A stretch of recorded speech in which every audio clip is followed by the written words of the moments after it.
ગાંધીધામને મહાનગરપાલિકાનો પ્રથમ દરજ્જો મળ્યા બાદ આજે પ્રજાસત્તાક પર્વની વિશેષ ઉજવણીનો કાર્યક્રમ યોજવામાં આવ્યો હતો।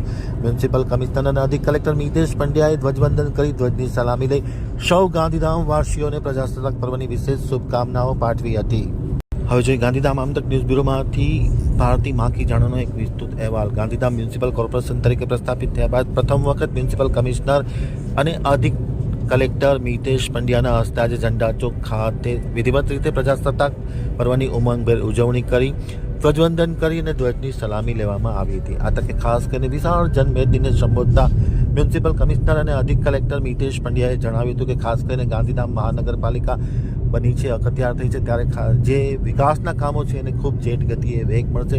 આવતા દિવસોમાં ગાંધીધામ અને આદિપુર જે જોડિયા શહેર છે તથા આજુબાજુનો જે વિસ્તાર છે જે કોર્પોરેશનની હદમાં સમાવેશ થયો છે તે તમામ વિસ્તારનો સર્વાંગી વિકાસ થશે, આનુષંગિક સુવિધાઓ ઉપલબ્ધ થશે અને ખાસ કરીને જે જમીન મકાનની મિલકતો છે તેના પણ ભાવમાં ખૂબ સારો એવો નફો મળશે, ભાવ વધશે તેવી આશા વ્યક્ત કરી હતી। અને કોર્પોરેશન દ્વારા પ્રયાસ છે કે ખાસ કરીને જે આનુષંગિક સુવિધાઓ છે તે વ્યવસ્થિત મળતી રહે અને પ્રજા પણ સાથે સાથે જે પોતાની જવાબદારી છે તે સમજે તેવી ટકોર આજે મ્યુનિસિપલ કમિશનર મિતેશ પંડ્યાએ પોતાના ઉદ્બોધનમાં કરી હતી। ધ્વજની સલામી લઈ સૌને આ 75મા પ્રજાસત્તાક પર્વની વિશેષ શુભકામના પાઠવવામાં આવી હતી।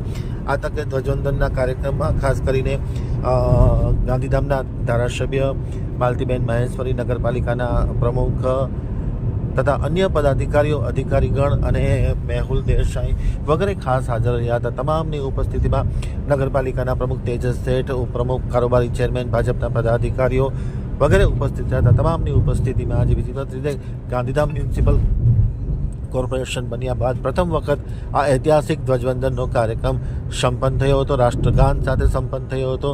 કમિશનર, ડેપ્યુટી કમિશનર, ધારાસભ્ય, નગરપાલિકાના પ્રમુખ, કોર્પોરેશન સહિતના લોકોએ પ્રજાસત્તાક પર્વની ખૂબ ખૂબ શુભકામનાઓ પાઠવી હતી।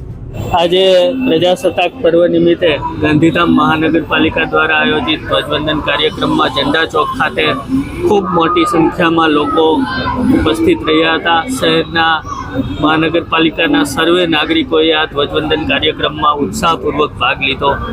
આ કાર્યક્રમમાં આગામી વર્ષ દરમિયાન મહાનગરપાલિકા દ્વારા જે માળખાકીય કામો, સ્વચ્છતાના કામો, રોડ, રસ્તા, પાણી વગેરેના આયોજનો કરવામાં આવ્યા છે એનો એક પ્રાથમિક ચિતાર, પ્રાથમિક રોડમેપ આપ્યો અને સમગ્ર વર્ષ દરમિયાન આ રોડમેપ ઉપર ખૂબ સારી રીતે વિસ્તાર ડેવલપ થાય એના માટેના પ્રયાસોનો એક સંકલ્પ વ્યક્ત કર્યો અને આમાં તમામ નાગરિકોએ સાથે રહી અને આ કામગીરીને સહકાર આપવા મને ખાતરી આપી છે, માન આપ્યું છે, સન્માન આપ્યું છે।